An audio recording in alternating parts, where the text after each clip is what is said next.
WCPO 9 News reporter KRISTEN SWILLEY was inside City Hall. She was there for today's hearing. She actually spoke to those detained about what led to the scuffle in the first place and what comes next.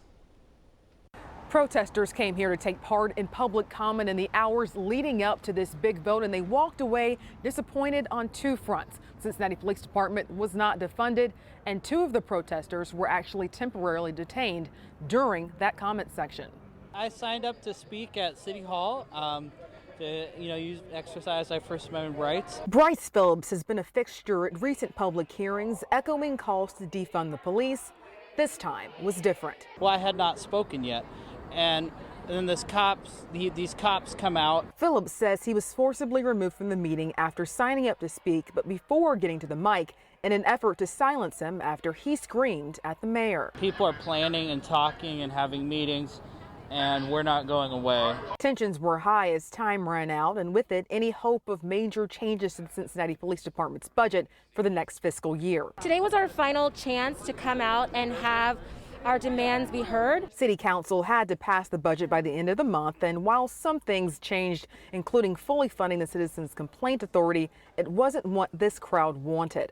The general fund police budget remains $150 million. What we're asking for is not too much. There's nothing that the police of Cincinnati can't do with $75 million. We're asking for a 50% reinvestment in the community. This speaker, who goes by Cynthia for the People, says this vote doesn't mean protesters are giving up or going home. We said no justice, no peace. We're going to keep showing up.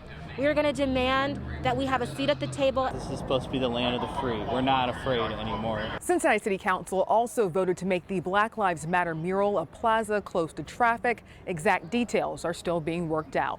Reporting at City Hall, KRISTEN SWILLEY, WCPO 9 News. All right, KRISTEN, thank you. Taking a look at some of the big ticket items that were approved in the budget tonight, keeping in mind that the city is operating with a $73 million deficit right now because of the coronavirus. $1 million will go toward a teen job program that will hire 1,000 people this year. More than $6.5 million was approved for affordable housing to be pulled from a special taxing district. And the streetcar was approved to run without fares. Mayor John Cranley vetoed that spending, but due to a supermajority, the council will be able to override that veto in August. The streetcar has been shut down since March due to the pandemic, but the council found money to operate it, including $1.5 million from a public transit fund. Vice Mayor Chris Smitherman and Councilwoman Sunderman were the only two to vote against this. And City Council member Jeff Pastor had this to say, in part, quote, "Council was forced between a smart plan and a fiscally irresponsible plan." He goes on to say, "I do not agree with the veto.